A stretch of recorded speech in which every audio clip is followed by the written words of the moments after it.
بسم اللہ الرحمن الرحیم۔ السلام علیکم ورحمۃ اللہ وبرکاتہ۔ پی ایس ایل کی تاریخ میں لاہور قلندر نے ملتان سلطان کو شکست دے کر پہلی بار ٹائٹل کا دفاع کرنے کا اعزاز حاصل کر لیا ہے۔ لاہور کے قذافی اسٹیڈیم میں کھیلے گئے پی ایس ایل 8 کے فائنل میں لاہور قلندر نے مقررہ 20 اوورز میں 6 وکٹوں کے نقصان پر 200 رنز بنائے اور 201 رنز کا ہدف دیا ملتان سلطان کو میچ جیتنے کے لیے۔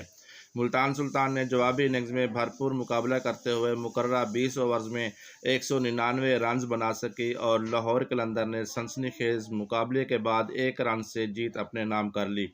دوستو، ویڈیو میں آگے بڑھنے سے پہلے آپ سے گزارش ہے کہ ویڈیو کو لائک اور شیئر کر دیں۔ چینل پر نئے ہیں تو چینل کو سبسکرائب کر دیں، ساتھ دیے گئے گھنٹی کے بٹن کو دبا دیں تاکہ آپ کو کرکٹ کی اپڈیٹس بر وقت ملتی رہے۔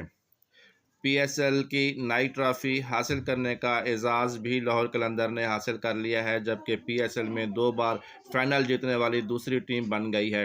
اس سے پہلے اسلام آباد یونائیٹڈ نے 2016 اور 2018 میں 2 بار ٹائٹل جیت کر یہ کارنامہ سر انجام دیا تھا۔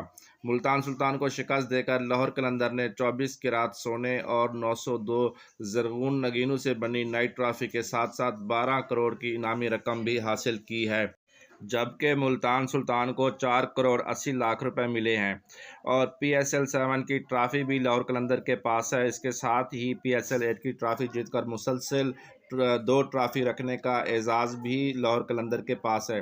یاد رہے کہ پی ایس ایل 7 میں فاتح ٹیم کو 8 کروڑ جبکہ رنر اپ کو 3 کروڑ 20 لاکھ روپے ملے تھے، مگر اس بار انعامی رقم میں بہت زیادہ اضافہ کیا گیا ہے۔